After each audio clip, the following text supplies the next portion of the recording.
Good evening, church, and welcome to Good Friday. This is going to be obviously a non-traditional Good Friday service. We will do a tenebrae, which in Latin means shadows or darkness.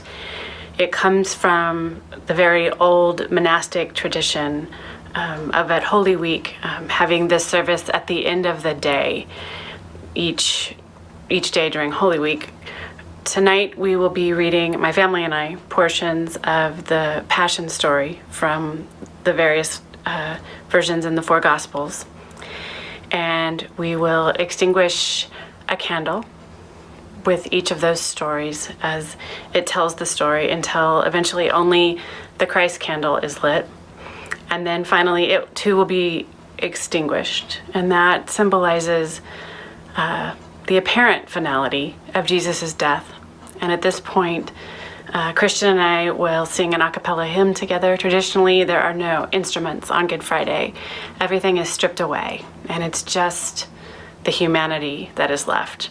And then we will end the service in darkness and in silence. And I would invite you, if you can, just to sit in that silence for a little while together with us as a church as we abide in the darkness and await the light.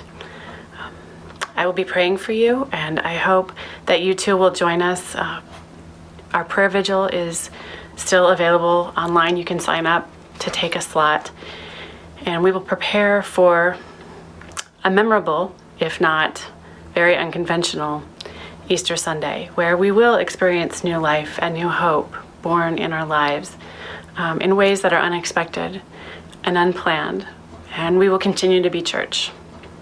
Will you pray with me? Holy God, draw us together into worship with a spirit of unity and humility. May we gather with open hearts prepared to love, even to the point of breaking, as we seek to receive this story with our whole selves. In drawing closer to Christ and his crucified love, may we also draw closer to you and your beloved world.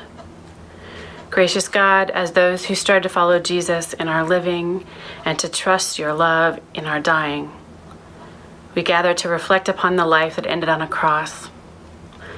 We recognize in ourselves the strengths and weaknesses of Jesus' disciples. Although they loved him, they disappointed and failed him. And yet, with these imperfect friends, Jesus also taught us how to love one another and invites us to share in his very life and in his acceptance of the road ahead. We are humbled, honored, and inspired by the deep love Jesus extended to the world, and we take seriously the calling to be the body of Christ today. Forgive us when we fail and fall short. Guide us back to a place of trust and faithful living. Grant us the vision to see the world as you see it, with love and compassion for each creature and for all of your creation. We ask this in the name of your Son, Jesus. Amen. The washing, John 13, 1 through 15. Now before the festival of the Passover, Jesus knew that his hour had come to depart from this world and go to the Father. Having loved his own who were in the world, he loved them to the end. The devil had already put it into the heart of Judas, son of Simon Iscariot, to betray him. And during supper, Jesus, knowing that the Father had given all things into his hands, and that he had come from God and was going to God, got up from the table, took off his outer robe, and tied a towel around himself. Then he poured water into a basin and began to wash the disciples' feet and to wipe them with the towel that was tied around him. He came to Simon Peter, who said to him, "Lord, are you going to wash my feet?" Jesus answered, "You do not know now what I am doing, but later you will understand." Peter said to him, "You will never wash my feet." Jesus answered, "Unless I wash you, you have no share with me." Simon Peter said to him, "Lord, not only my feet only, but also my hands and my head."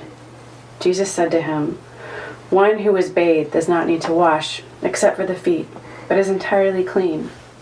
And you are clean, though not all of you." For he knew who was to betray him. For this reason he said, "Not all of you are clean."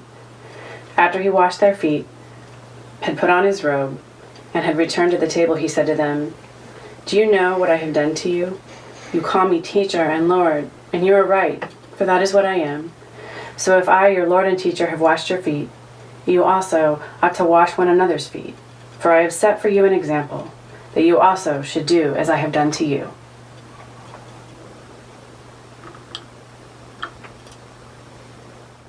Shadow of betrayal. Matthew chapter 26, verses 20 through 25. When it was evening, he took his place with the 12. And while they were eating, he said, "Truly I tell you, one of you will betray me." And they became greatly distressed and began to say to him one after another, "Surely not I, Lord." He answered, "The one who has dipped his hand into the bowl with me will betray me. The Son of Man does as it would have been better for that one not to have been born." Judas, who betrayed him, said, "Surely not I, Rabbi." He replied, "You have said so." While they were eating, Jesus took a loaf of bread, and after blessing it, he broke it, gave it to the disciples, and said, "Take, eat. This is my body."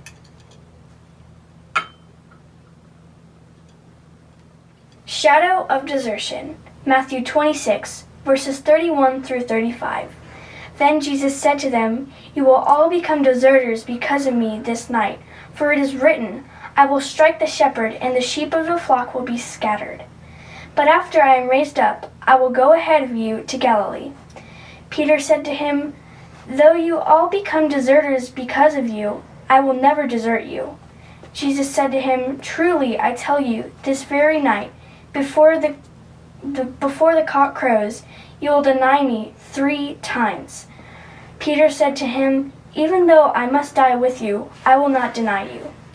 And so said all the disciples.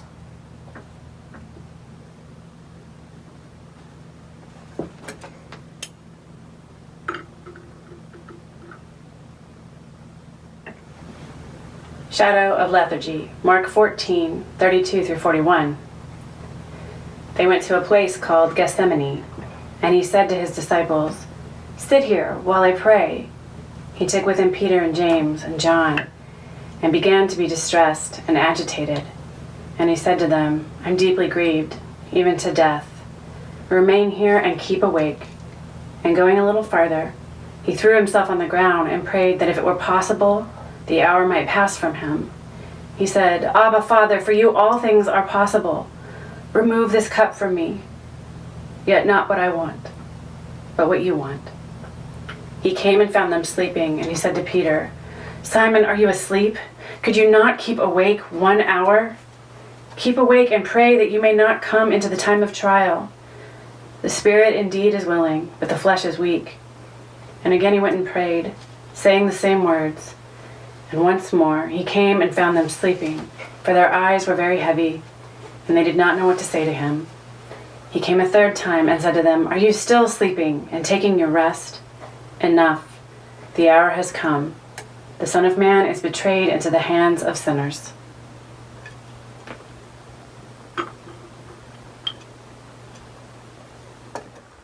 Shadow of violence. Matthew 26, verses 47 through 52.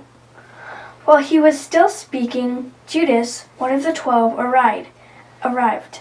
With him was a large crowd with swords and clubs, from the chief priests and the elders of the people. Now the betrayer had given them a sign, saying, "The one I will kiss is the man. Arrest him." At once he came up to Jesus, saying, "Greetings, Rabbi," and kissed him. Jesus said to him, "Friend, do what you are here to do." They came and laid hands on Jesus and arrested him. Suddenly, one of those with Jesus put his hand on his sword, drew it, and struck the slave of the high priest, cutting off his ear. Then Jesus said to him, "Put your sword back into its place, for all who take the sword will perish by the sword."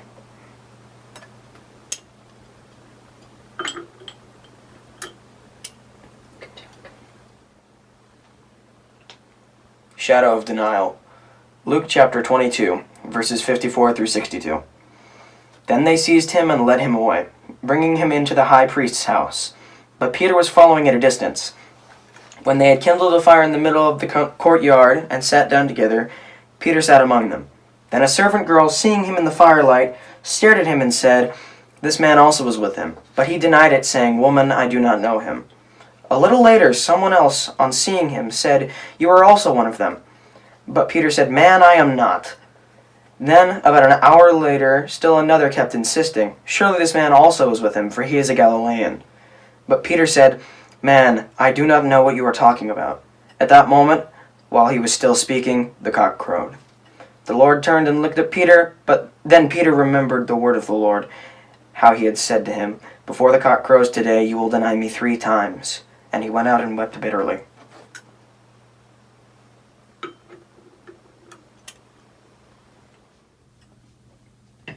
Shadow of irresponsibility.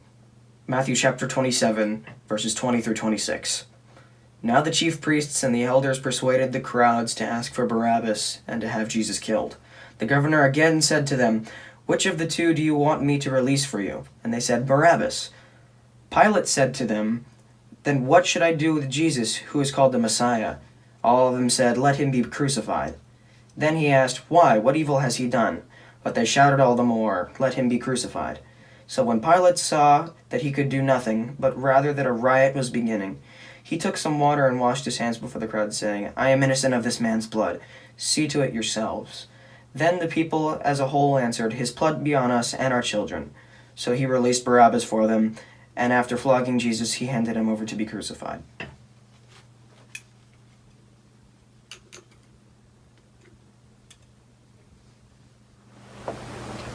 Shadow of mockery. Mark 15, verses 16 through 20. Then the soldiers led him into the courtyard of the palace, that is, the governor's headquarters, and they called together the whole cohort. And they clothed him in a purple cloak, and after twisting some thorns into a crown, they put it on him. And they began saluting him, "Hail the King of the Jews!" They struck his head with a reed, spat upon him, and knelt down in homage to him. After mocking him, they stripped him of the purple cloak and put his own clothes on him. Then they led him out to crucify him.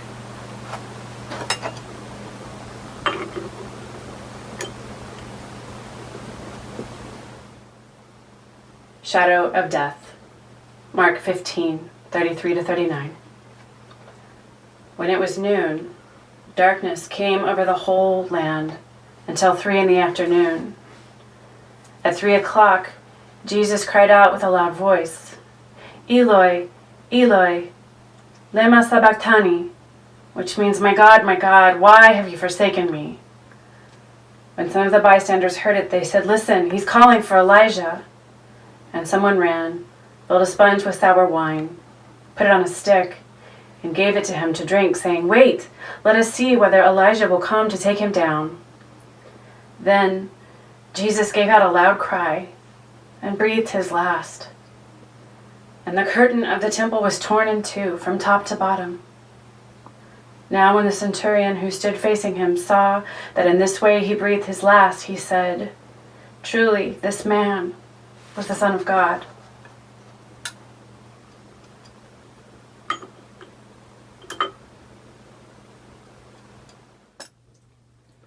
When I survey the wondrous cross on which the Prince of Glory died, my richest gain I count but loss, and pour contempt on all my pride. Forbid me, Lord, that I should boast, save in the death of Christ my God. All the vain things that charm me most, I sacrifice them to His love. See from His head, His hands, His feet, sorrow and love flow mingle down. Did there such love and sorrow meet? Oh, thoughts compose so rich a crown. Were the whole realm of nature mine, that were an offering far too small. Love so amazing, so divine, demands my soul, my life, my